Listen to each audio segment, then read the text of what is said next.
Yes, good morning students. तो अपना chapter unit and measurement चल रहा है। इसमें अपन टॉपिक एरर्स पर आ गए। तो पिछले क्लास में आपने सिग्निफिकेंट फिगर्स सीख लिए थे और अपन अब इस टॉपिक को ले रहे हैं इस क्लास में, एरर्स। तो ये एरर क्या होता है? कोई भी आप मेजरमेंट कर रहे हो, उस मेजरमेंट में कितना आपके ट्रू वैल्यूज से डिफरेंस आ रहा है, दैट इज एरर। सपोज करो कि आपने एक्सेलरेशन ड्यू टू ग्रेविटी की वैल्यू लेबोरेटरी में निकाली और आपकी वैल्यू आ रही है 9.71, जबकि इसकी ट्रू वैल्यू कितनी होती है? 9.8। इसकी ट्रू वैल्यू कितनी है? 9.8। एक्सपेरिमेंटल वैल्यू कितनी है? साइंटिफिक एक्सपेरिमेंटल वैल्यू करीबन 9.8, ठीक है, 9.81। तो अब आपकी ये तो एक्सपेरिमेंटल वैल्यू आई और ट्रू वैल्यू इतनी होती है, तो आपके आंसर में कुछ ना कुछ तो डिफेक्ट है ना, परफेक्ट तो नहीं आया। तो इस वैल्यू से कुछ ना कुछ तो आपके आंसर में गैप दिख रहा है, दैट इज कॉल्ड एरर। तो आपकी रीडिंग में कितना एरर आया है? 0.10 का एरर चल रहा है, ठीक है। तो समझ में आ गया होगा एरर। मेजरमेंट जो वैल्यू है आपकी, एक्सपेरिमेंटल जो वैल्यू आपने निकाली है, वो ट्रू वैल्यू से कितना डिफरेंस है उसका, उसे क्या बोलते हैं अपन फिजिक्स की भाषा में? एरर। तो अनसर्टेनिटी इन मेजरमेंट, आपने जो मेजरमेंट करा उसमें कुछ अनसर्टेनिटी आई है, वो आंसर सर्टेन नहीं है, उसमें कुछ ना कुछ प्रॉब्लम है, वो ट्रू वैल्यू से कुछ ना कुछ दूर है। वो कितना दूर है उसकी वैल्यू आपने माइनस करके निकाल ली, देख लिया आपने कितना दूर है। तो ये जो गैप आ रहा है आपकी वैल्यू में और एक्सपेरिमेंटल वैल्यू में, जो आपके गैप आ रहा है और ट्रू वैल्यू में जो गैप आ रहा है, दैट इज द एरर।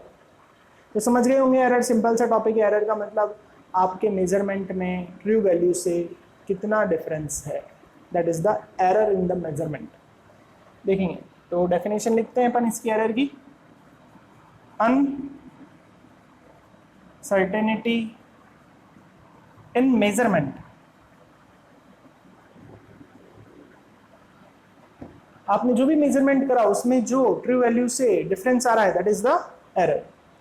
तो कैसे निकालेंगे आप एरर?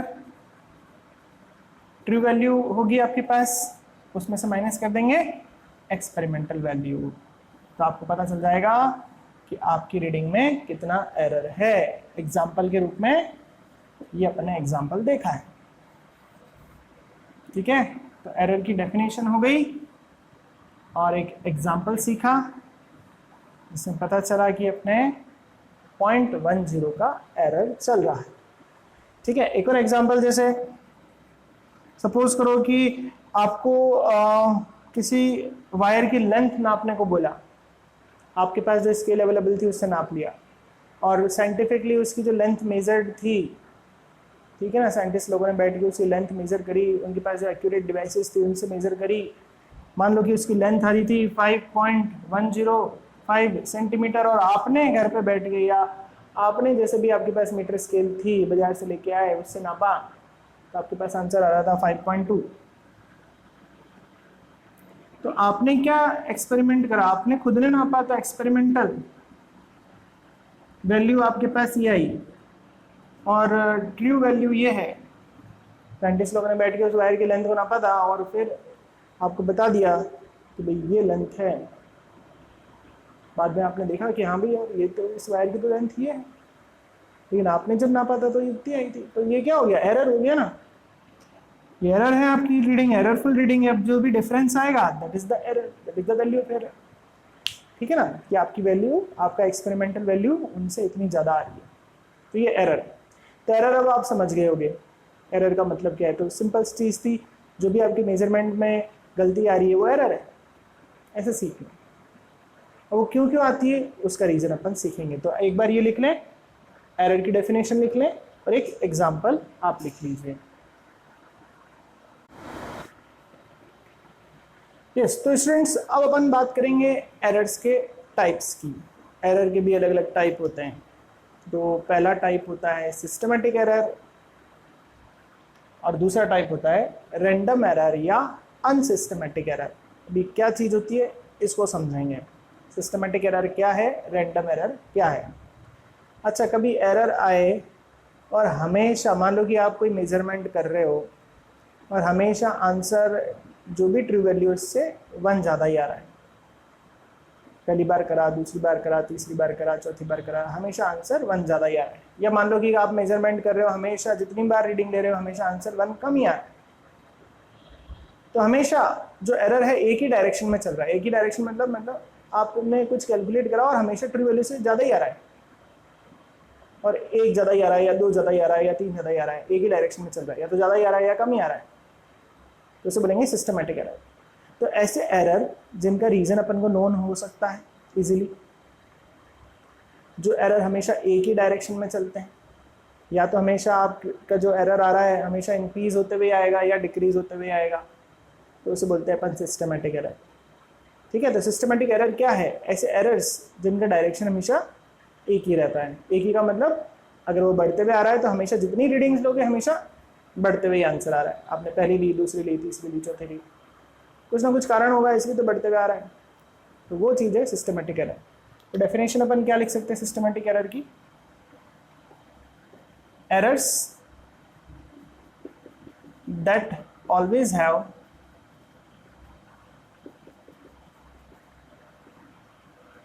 Same sign.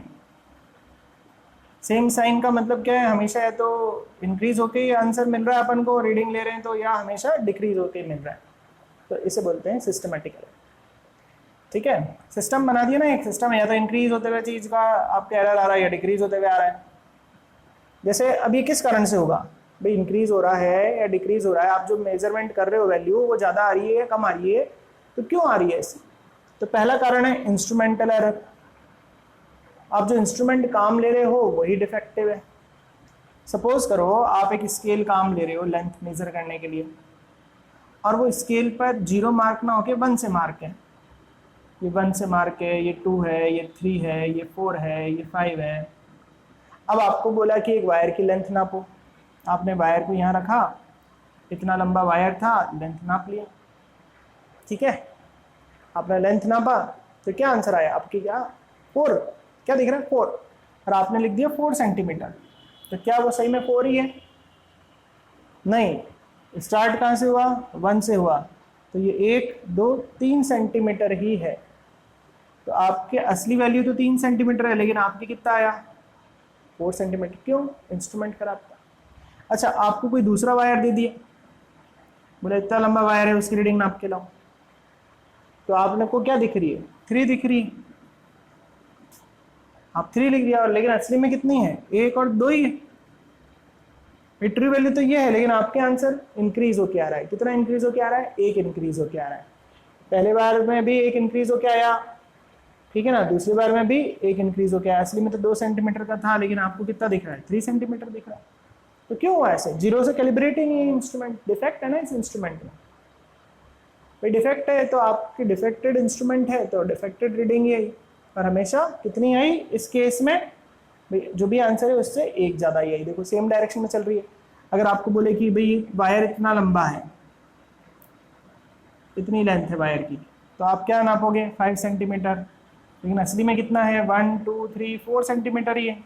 तो इस बार भी कितना राइज होके मिला? 1। इस बार भी कितना राइज होके मिला? 1। इस बार भी कितना राइज होके मिला? 1। सेम साइन में मिल रहा है ना, एक राइज राइज राइज राइज होते हुए मिल रहा है। तो एक सिस्टम से काम हो रहा है ना, एरर तो आ रहा है लेकिन एक सिस्टम तो चल रहा है ना। कभी ऐसा तो नहीं कि राइज हो रहा है कभी डाउन हो रहा है, कभी राइज कभी डाउन, ऐसा तो नहीं हो रहा। तो ये सिस्टमेटिक एरर है। तो किस कारण से हुआ? एक रीजन अपन ने सेट लिया, इंस्ट्रूमेंट अपना डिफेक्टेड है। अच्छा, दूसरा रीजन इसका क्या है? टेक्निक ही आप गलत काम ले रहे हो। आप टेक्निक गलत काम ले रहे हो तो आपके हमेशा डिफेक्ट तो आना ही है। जैसे एक मोस्ट कॉमन एग्जांपल है, वो आपको बता देते हैं। जैसे मान लीजिए थर्मामीटर से टेम्परेचर नापना है बॉडी का, ठीक है, तो बॉडी का टेम्परेचर नापते हैं, जो भी 37 degree Celsius normal human body temperature है, तो वो नापते हैं। तो बॉडी टेम्परेचर कहाँ का है? वो माउथ का है, टंग के नीचे लगाते हैं वहाँ का है। लेकिन अब अगर आपने उसकी जगह क्या करा, आप किसी क्लिनिक पे गए, वहाँ पे अभी नया नया कोई आया मेडिकल स्टाफ, उसको ज़्यादा नॉलेज नहीं है मान लो। अब वो जब भी बुखार नापता है, उसको डॉक्टर कहता है कि भाई इसका बुखार नाप के पर्ची पे लिख के दो, तो वो बुखार हमेशा बगल में लगा के थर्मामीटर नाप के दो। तो यहाँ पर क्या रीडिंग आएगी? कम आएगी थोड़ी। तो जितनी बार भी नाप रहा है, जिसके भी नाप रहा है, सबके बगल में लगा के नाप रहा है, तो हमेशा एक ही डिफेक्ट आ रहा है, कम ही रीडिंग आ रही है, एक ही साइन चल रहा है ना, रीडिंग क्या आ रही है, कम ही आ रही है। तो उसने टेक्निक गलत काम ली, उसको माउथ का टेम्परेचर नापना चाहिए था, उसको टंग के नीचे लगा के नापना चाहिए था। टेक्निक ही गलत है तो एरर तो आना है ना। चलो अब तीसरा है पर्सनल एरर। आप केयरफुली काम नहीं कर रहे, आप ढंग से नहीं नाप रहे किसी चीज को, तो वो एरर में ही काउंट होगा ना। ठीक है, सपोज करो कि भाई आपको बोला कि एक आपके पास स्केल है, मान लीजिए वेइंग मशीन है, और यहाँ पर आप खड़े हो गए ऊपर और ये 60 kg इस पे पॉइंटर मार्क करा हुआ है। भाई आपको अगर ये मेजरमेंट नापना है तो बिल्कुल सीधे खड़े होकर देखना पड़ेगा उसको, इसकी सीध में आके देखोगे तब 60 दिखेगा। आप ये हमेशा लेफ्ट साइड से देख रहे हो, इधर से देख रहे हो, तो वो 60 की लाइन आपको नहीं दिखेगी, आपको 60 से एररफुल रीडिंग दिखेगी। भाई आपको बोला कि भाई अपना वेट नापो, आप खड़े हो गए वेइंग मशीन में और ये सीधे खड़े होकर देखोगे तब वो पॉइंटर आपको बिल्कुल स्ट्रेट लाइन में सही रीडिंग देगा। आप हमेशा ऐसे नाप रहे हो तो 60 से इधर 60 पे नहीं दिखेगा, थोड़ा साइड में दिखेगा, या इधर नाप रहे हो, इधर से यूँ देख रहे हो, इधर से यूँ देख रहे हो। आपको बोला टेस्ट ट्यूब है, उसके अंदर केमिकल भरा हुआ है, या कोई बीकर है मार्क करा हुआ है उसके मेजरिंग सिलेंडर, आपको बोला कि भाई है ना रीडिंग नापो, तो हमेशा रीडिंग कैसे नापते, बिल्कुल पैरेलल होके नापते हैं, जो मेजरमेंट का है लाइन उसके बिल्कुल पैरेलल होके नापते हैं। अगर पैरेलल होके नहीं नापा, यूँ नाप रहे हो, जब भी टीचर बोल रहा है नाप के लाओ तो ऐसे ऊपर रख के नाप के लाते हो, हमेशा एक ही तरीके से ऐसे ऊपर करके नाप के लाते हो, तो एररफुल रीडिंग आएगी। एक ही साइन के साथ हमेशा ऐसे नाप रहे हो तो तुम क्या कर रहे हो, परफेक्टली काम नहीं कर रहे ना जैसा आपको बोला, तो इसे बोलते हैं पैरेलैक्स एरर। अगर पैरेलल होके नापोगे तो ठीक है, पैरेलल होके नहीं नापा, टेढ़ा मेढ़ा नापा, तो इस एरर को क्या बोलते हैं, पैरेलैक्स एरर। मतलब ये पर्सनल एरर में काउंट हो जाएगा। कहने का मतलब अगर ये यहाँ पर फील्ड है तो आपको हमेशा इस मार्क के जो भी लाइन है उसके पैरेलल आके ही देखेंगे तो प्रॉपर रीडिंग दिखेगी। अगर आप यहाँ से देखोगे तो रीडिंग प्रॉपर नहीं दिखेगी, या यहाँ से देखोगे तो रीडिंग प्रॉपर नहीं दिखेगी। तो ये इसे क्या कहते हैं, पर्सनल एरर। आपने गलती कर रहे हो, आप कुछ केयरफुली काम नहीं कर रहे हो, आपको बोला ऐसा, आपको भी ध्यान भी ऐसा है, लेकिन अब ध्यान नहीं रहा, ऊपर से नाप रहे थोड़ा सा, तो this is the personal error. तो आप सही से काम नहीं कर रहे तो वो पर्सनल एरर में काउंट होगा। ठीक है, तो आपको एक तो टेक्निक ही नहीं पता, आप चलो आपको टेक्निक पता है, इस पर्सनल एरर में क्या है, आपको टेक्निक तो पता है ऐसे नापना है, लेकिन फिर भी ध्यान से नहीं नाप रहे, तो इसको फिर किस एरर में काउंट कर लेंगे, पर्सनल। भाई आपको टेक्निक पता है कैसे नापना है, आपको पता है कि सीधे नापना है, लेकिन फिर भी आप नहीं नाप रहे, केयरफुली नहीं नाप रहे, फिर भी ऐसे कभी ऊपर नीचे ऐसे जल्दबाजी में काम कर रहे हो, तो वो क्या कहलाएगा, पर्सनल एरर। हाँ भाई टेक्निक पता ही नहीं हो, आपको पता ही नहीं हो कि ऐसे नापते, तो फिर वो किस में काउंट होगा, इनपरफेक्ट टेक्निक। लेकिन आपको टेक्निक पता है कि भाई ऐसे नापना है, फिर भी आप गलतियां कर रहे हो, फिर भी आप सही से नहीं कर रहे। आपको पता है कि भाई ऐसे नापना है, मेजरमेंट ऑफ टेस्ट ट्यूब ऐसे नापना है, आपको पता है कि भाई वेइंग मशीन पे खड़े हो जाओ, वेट को नापना है तो बिल्कुल सीधे देखना है, टेढ़े मेढ़े देख के नापोगे तो फिर वो 1-2 पॉइंट का अंतर दिखेगा इधर उधर से, तो दिस इज द एरर। तो देखिए, तो अपन ने सिस्टमेटिक एरर पढ़ लिया है। ऐसे एरर जो हमेशा एक ही साइन से है, जैसे अपन ने देखा कि अगर डिवाइस ही खराब है, जीरो कैलिब्रेटेड नहीं, तो हमेशा आंसर एक बढ़ के दिखेगा आपको, तो हमेशा एक राइज होते हैं, सिस्टम बन गया ना, एक सिस्टम से काम चल रहा है, हमेशा जितनी बार नापोगे एक बढ़ के एक बढ़ के एक बढ़ के एक बढ़ के, या एक कम होके एक कम हो। ये टेक्निक गलत काम होगे, थर्मामीटर यहाँ लगा दिया, हमेशा ही कम टेम्परेचर कम टेम्परेचर कम टेम्परेचर, जितने पेशेंट का नापा हमेशा कम आया।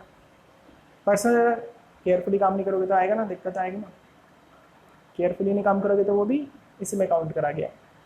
तो ये सिस्टमेटिक एरर।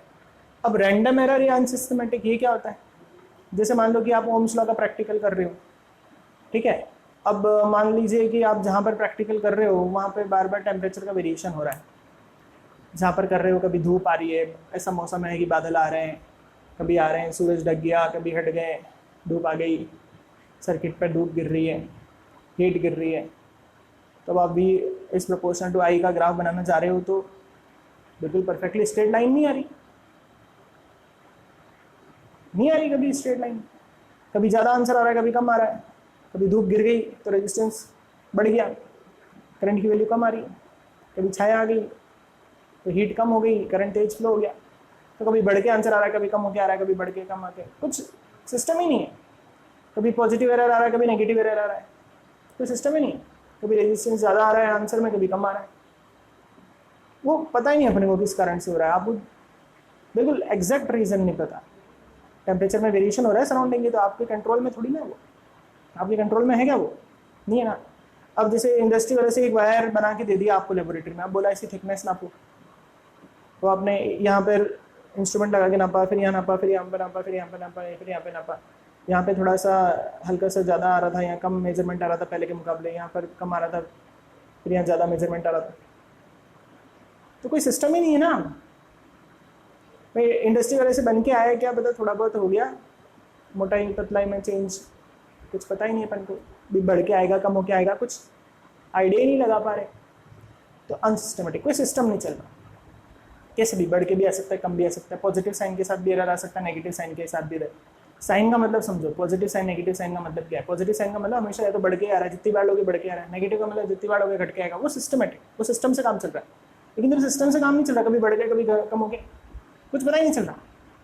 बताया ना एग्जाम्पल, अभी जैसे रूम में हो आप, लेबोरेटरी में हो, है ना, और मौसम बारिश का सा ऐसा मौसम है, बादल आ रहे हैं जा रहे हैं, कभी धूप आ रही है कभी जा रही है, तो टेम्परेचर में वेरिएशन चल रहा है, तो आपके पास आर की वैल्यू, रेजिस्टेंस की वैल्यू कभी कम आ रही है कभी ज़्यादा आ रही है, थोड़ी थोड़ी सी वेरिएशन होगा, ऐसा नहीं बहुत ज़्यादा 2 ओम आ रहा है 10 ओम आ गया, ऐसा नहीं, वेरिएशन आ रहा है।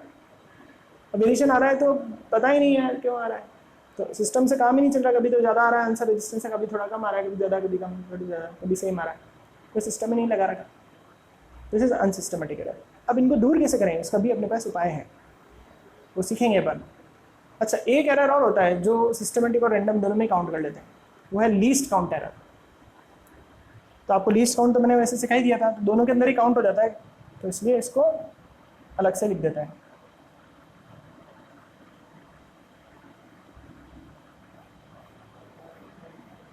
लीस्ट काउंट एरर, ये क्या चीज होती है इसको समझना। लीस्ट काउंट का मतलब आप समझना, लीस्ट काउंट होता है lowest countable reading of instrument. किसी इंस्ट्रूमेंट की सबसे छोटी काउंटेबल रीडिंग, वो कितना काउंट कर सकता है, वो कहलाता है लीस्ट काउंट। सपोज करो, मैं थोड़ा ऊपर बना देता हूँ, यहाँ पर एक इंस्ट्रूमेंट है, उस पर 0 लिखा हुआ है या 1 लिखा हुआ है या 2 लिखा हुआ है या 3 लिखा हुआ है या 4, ये सेंटीमीटर, तो इसका लीस्ट काउंट क्या हो गया? 1 सेंटीमीटर। सबसे छोटा काउंट क्या हो गया? 1 सेंटीमीटर। अच्छा, एक और इंस्ट्रूमेंट बना दूं और यहाँ पर 0 लिखा हुआ है, यहाँ 1 लिखा हुआ है, यहाँ 2 लिखा हुआ है, यहाँ 3 लिखा हुआ है, यहाँ 4 लिखा हुआ है, और यहाँ पर 1 2 3 4 5 या फिर 10 मार्क करे हुए, मान लो 5 मार्क करे हुए, है ना, 1 2 3 4 और 5वां ये, ऐसे 5 डिवीजन में। तो इसका लीस्ट काउंट क्या बोलूँगा? इसकी लोएस्ट काउंटेबल रीडिंग क्या 1 सेंटीमीटर? नहीं, 1 से भी छोटी आ रही है ना, ये तो इतना छोटा भी नाप सकता है। अब ये कितना होगा? इसका फॉर्मूला मैंने बताया था, रीडिंग अपॉन डिवीजन। तो रीडिंग 1 सेंटीमीटर और कितने डिवीजन है? 5 डिवीजन है, इसका मतलब एक डिवीजन कितना का हो गया? 0.2 सेंटीमीटर पर division. This is the least count of this device. ठीक है, अब ये एरर क्या चीज़ है, लीस्ट काउंट एरर क्या है, यहाँ तक तो अपन ने सीख लिया। वापस देख लो, ये डिवाइस है जिसका लीस्ट काउंट 1 सेंटीमीटर है, और ये डिवाइस है जिसका लीस्ट काउंट 0.2 सेंटीमीटर है। 0.2 मतलब वो सबसे छोटी रीडिंग वो नाप सकता है। तो ये एरर में कैसे हो या लीस्ट काउंट एरर, ये देखना। सपोज करो अपने को वायर दिया और ये अपने पास डिवाइस है 1 2 3 4, एक वायर दिया जिसकी लंबाई इतनी है। अब क्या नापोगे, क्या बोलोगे? 1 बोलोगे 2 बोलोगे, हो गया ना गड़बड़। तो ये डिवाइस में अच्छे से कैलिब्रेशन और ज़्यादा होता तो बढ़िया रहता। तो ये लीस्ट काउंट एरर। तो लीस्ट काउंट छोटे से छोटा होगा, लीस्ट काउंट छोटे से छोटा होगा 0.2, और भी छोटा होगा 0.1, और भी छोटा होगा तो बढ़िया रहेगा। तो सपोज करो कि यहाँ पर और मार्क होते, ये यहाँ पर 1 2 3 4 5 ये है, 6 7 8 9 10 ऐसे होते हैं। तो फिर इसकी लेंथ आराम से नाप लेते ना, क्या तेज रख देते, 1.1 सेंटीमीटर लिख सकते थे ना, थोड़ा एक्यूरेसी ज़्यादा रहती, नहीं रहती। तो लीस्ट काउंट एरर का मतलब कोई डिवाइस है उसकी लोएस्ट काउंटेबल रीडिंग से रिलेटेड ये एरर बोल रहे हैं।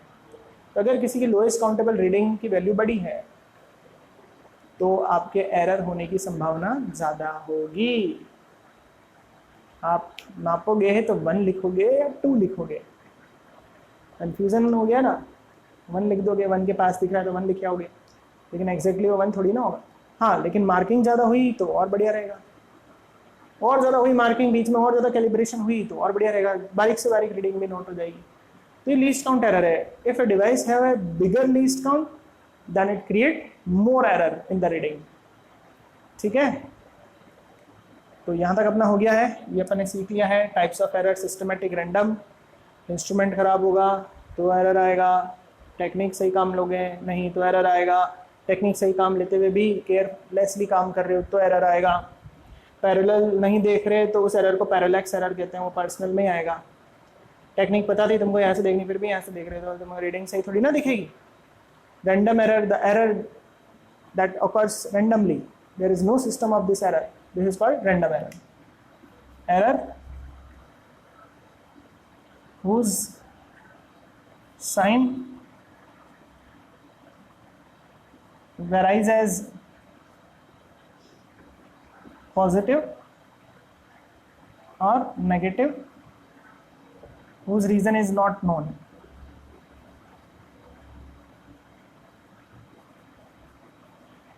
जिसका रीज़न पता ही नहीं है, पॉजिटिव साइन के साथ भी आ सकता है, नेगेटिव साइन के साथ भी आ सकता है, कभी उसी प्रैक्टिकल के दौरान बढ़ के आंसर आ रहा है, कभी घट के आंसर आया, कोई सिस्टम ही नहीं है भाई। तो unsystematic error, this is random error. ठीक है, यहाँ तक आप नोट कर लें। तो एरर के टाइप बता दिए मैंने, सिस्टमेटिक और रैंडम, 2 तरह के एरर होते हैं।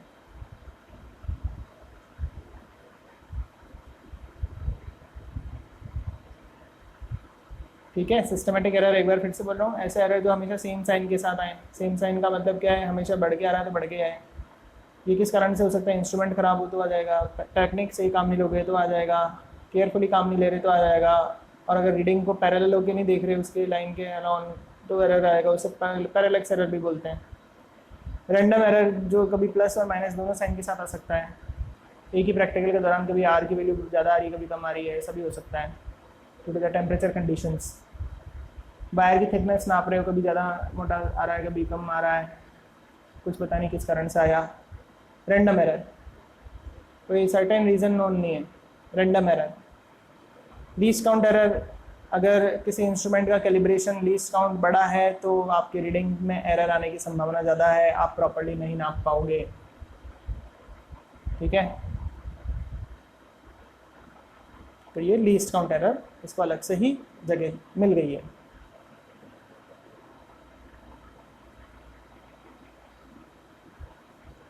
नोट कर लीजिए अच्छे से, हर के साथ एक एग्जांपल जैसे मैंने सिखाया है उसके साथ ही लिख देना है ना। इंस्ट्रूमेंटल लिखा तो एक ही डायग्राम बना देना, इसमें स्टार्ट 1 से कर देना, और ये वायर की लेंथ नाप के वो बताना 1 2 3 लिखना। इम्परफेक्ट टेक्निक में लिख देना, if technique use is not perfect then error always come. Example दे देना, अभी बताया था बॉडी टेम्परेचर नापने के लिए अगर माउथ में नहीं रख रहे, ठीक है, आर्म पिट में रख के नाप रहे हो, then there will be errorful reading. Personal, if we work imperfectly, if we work carelessly, and this is called personal error. You know the technique but we are doing work carelessly, this is personal error. If we not see the reading parallelly, then this is called parallax error. ठीक है, random error की definition वो हो गई। Least count error में वो diagram भी बनाना कि वो इंस्ट्रूमेंट तो 1 देगा रीडिंग, लेकिन ये और ज़्यादा एक्यूरेसी से दे देगा, 1.1 करीबन दे देगा।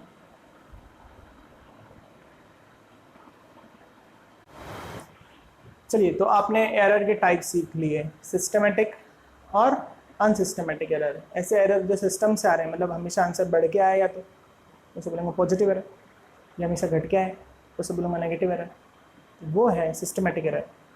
उसको सुधारने का तरीका क्या है, इंस्ट्रूमेंट सही काम लो, टेक्निक पहले ही अच्छे से पूरा नॉलेज लेके काम लो, केयरफुली काम लो, हो जाएगा, सुधर जाएगा सिस्टमेटिक एरर, बहुत ज़्यादा पास हो जाएंगे ट्रू वैल्यू के। रैंडम एरर को कैसे सुधारेंगे वो भी अपन अब सीखेंगे, किस तरह से लेंगे। तो रैंडम एरर को सुधारने के लिए क्या करते हैं, बहुत सारी रीडिंग्स लेते हैं। भाई जी की वैल्यू निकाल रहे हो, आपके लेबोरेटरी में निकाल रहे हो, कभी आंसर कम कभी ज़्यादा आ रहा है, क्या पता किस कारण से आ रहा है, किसी का उसका रीज़न ही नोन नहीं है, तो अनसिस्टमेटिक हो गया वो। तो अब क्या करें, रिपोर्ट कैसे करें कि आंसर क्या बोले टीचर को कि ये आंसर है भाई जी का, तो आपको क्या करना होगा, बहुत सारी रीडिंग्स लेके उसका एवरेज निकाल देना है, और वो एवरेज ही माना जाएगा आपके लिए ट्रू वैल्यू, वो बहुत क्लोज होगा सही आंसर के। तो बहुत सारी मल्टीपल रीडिंग लें, एक रीडिंग से काम ना चलाएं, बहुत सारी बार प्रैक्टिकल करें, बार बार रिपीट करें, और रिपीट करने पर जितनी भी रीडिंग्स आई है उनका एवरेज ले लें, और वो एवरेज ही आपका माना जाएगा very close to the true answer, उसे एज ए ट्रू आंसर की तरह बिहेव करा जाएगा। ठीक है, अब चलो एरर से रिलेटेड कैसे न्यूमेरिकल्स आते हैं वो अपन सीखते हैं, और कुछ टर्मिनोलॉजी और सीखते हैं। देखिएगा, जैसे आपको बोला कि आपने मेजरमेंट करा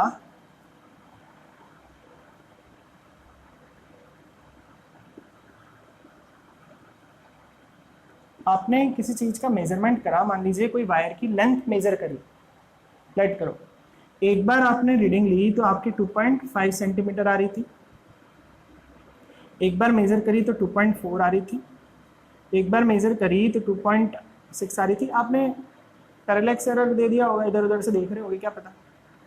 ठीक है, एक बार मेजरमेंट करा तो 2.5 आ रही थी, अगली बार करा तो 2.5 आ रही थी, ऐसे आपने 4-5 ऑब्जर्वेशन ले लिए। ठीक है, ऐसे ऑब्जर्वेशन ले लेना। तो अब आपको तो पता ही नहीं था किस कारण से आया, आप तो सोच रहे थे कि मेरे तो आंसर सही है, तो सही है तो क्या करें, लेबोरेटरी में कैसे करते हैं, बहुत सारी बार रीडिंग लेते हैं, बहुत सारे बार आपने किसी वायर की लेंथ नाप ली, कभी जाके किसी स्केल से नाप ली, कभी दूसरी स्केल से नाप ली, कभी तीसरी स्केल से नाप लिया, ऐसा करा। ठीक है, अब तो क्या आंसर बोलें, सही आंसर क्या बोलें, पता नहीं क्या बोले, तो आप क्या करो, इनका एवरेज ले लो। अगर मैं इसको A1 नाम दूं, इसको A2 दूं, इसको A3 दूं, इसको A4 दूं, इसको A5 दूं, इस मेजरमेंट को, तो क्या करना है, आपको एवरेज निकालना है। एवरेज कैसे निकालते हैं, पहली रीडिंग प्लस दूसरी प्लस तीसरी प्लस चौथी प्लस पांचवी, 1 2 3 4 5 रीडिंग हो गई, डिवाइड बाय 5, इस तरह से एरर निकालते हैं। ठीक है, तो यहाँ तक आप करके देखें, 2.5 प्लस 2.4 प्लस 2.6 प्लस 2.5 प्लस 2.5 कितना आंसर आएगा, डिवाइड बाय 5 करके देखें, फटाफट बताएं मुझे। तो करके देखें, अब मैं आंसर लिख दूंगा, तो देखेंगे अपना आंसर मैच होता है कि नहीं होता। यस, तो देखिए इन सबका सम 12.5 आ गया, डिवाइड बाय 5 करा तो answer is 2.5। This is the average value, this is A1 plus A2 plus A3 plus A4 plus A5 by 5। यहाँ पर A बार या A से रिप्रेजेंट कर सकते हैं। तो पहली चीज ये आपको सीख लेना है कि आपके एवरेज क्या आया, 2.5। तो क्या अपन 2.5 आंसर बोल दें, फिजिक्स के नज़र में ये भी परफेक्ट नहीं है, तो क्या भाई क्या परफेक्ट है फिर, तो करके देखते हैं, और क्या कैसे परफेक्शन बनाएं इसको, और कैसे बढ़िया बनाएं आंसर, और कैसे एक्यूरेट बनाएं। देखिए, अब तो अगला टर्म मैं सिखा रहा हूँ आपको, एब्सोल्यूट एरर। इसको सीखेंगे तब जाके उसको परफेक्ट कर पाएंगे अपन। एब्सोल्यूट एरर क्या होता है, एरर इन ईच मेजरमेंट।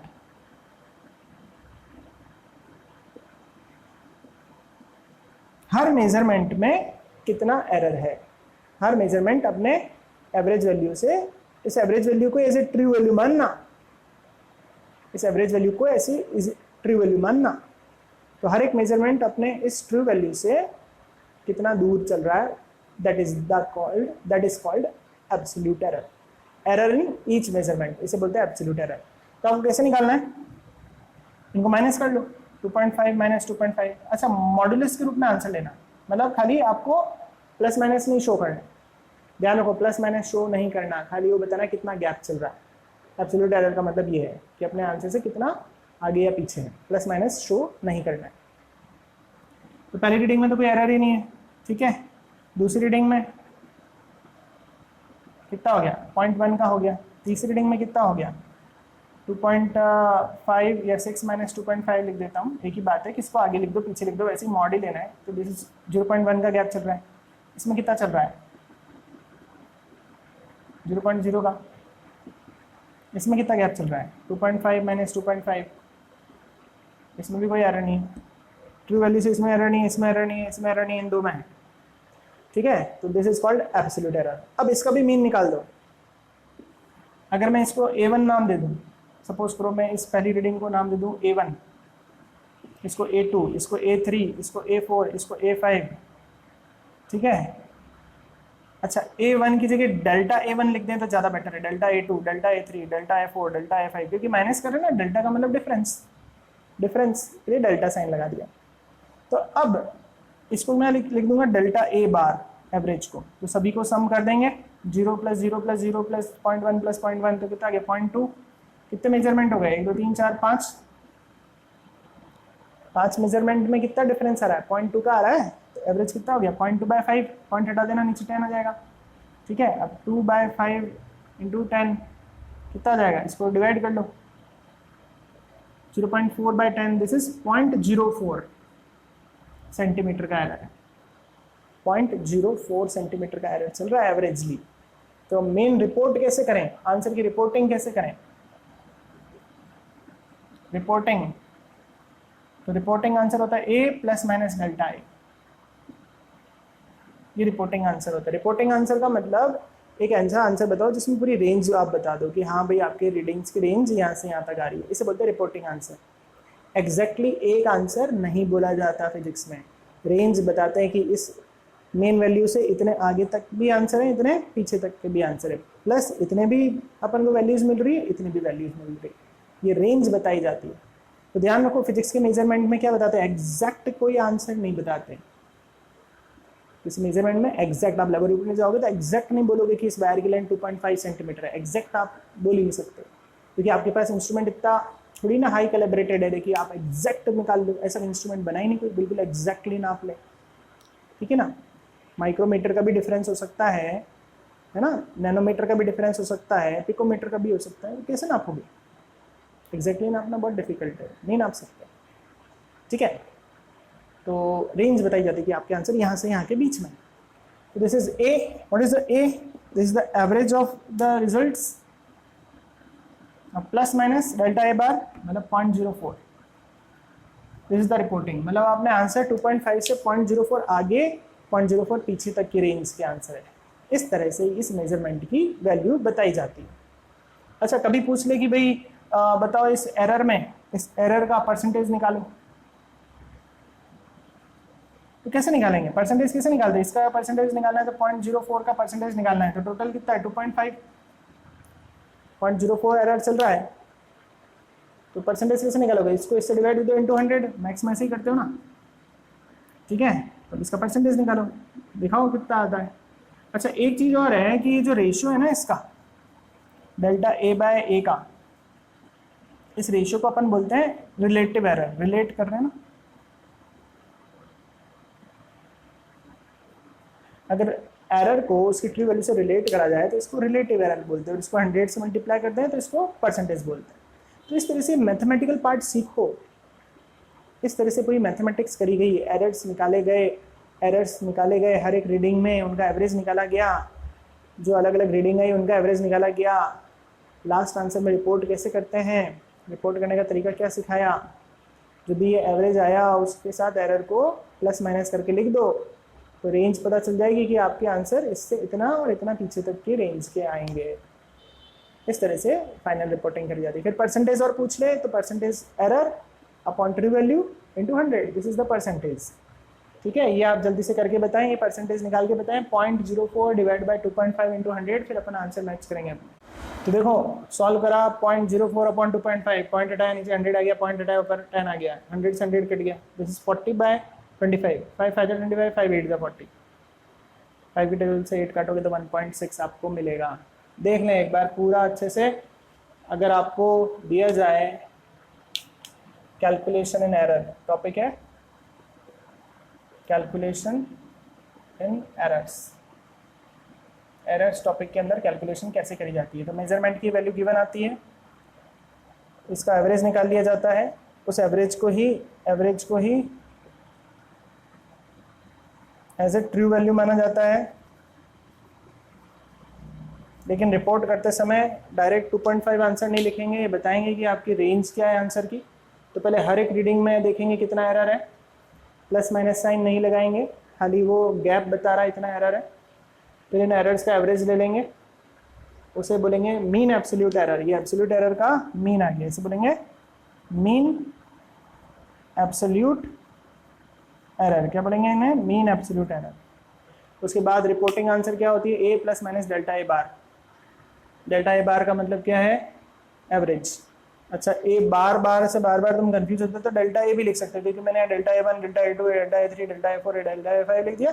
उसको आप चाहें तो डेल्टा ए भी लिख सकते हैं। कंफ्यूजन ज़्यादा नहीं क्रिएट करना है, सिंपल भाषा में सीखना है। बार बार लगा दिए क्या करोगे, समझ जाओ ना। लिख तो दिया मीन एब्सोल्यूट एरर को डेल्टा ए बोल रहे हैं, ठीक है। इसको मीन को डेल्टा ए से रिप्रेजेंट कर रहे हैं, अपने हाथ में ना ए बी सी डी तो लिखना, तो बोल दिया ना, इसको भी मीन निकाल रहे हैं, इसको डेल्टा ए बोल रहे हैं। इधर मीन को ए बोल दिया, हर एक रीडिंग को A one, A two, A three बोल दिया। तो रिपोर्टिंग आंसर को ऐसे याद रख लो, बार बार याद नहीं करें तो। ए प्लस माइनस डेल्टा ए का मतलब ट्रू वैल्यू, और डेल्टा ए मतलब कितना एरर चल रहा था, मतलब इससे आगे पीछे के सारे आंसर आपने समेट के लिख दिया, ठीक है।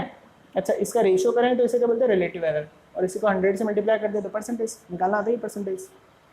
तो अपनी रीडिंग में इतना परसेंट एरर चल रहा था, ठीक है। जो भी रीडिंग है मेन आंसर से इतना परसेंट एरर चल रहा है एवरेजली, एवरेजली।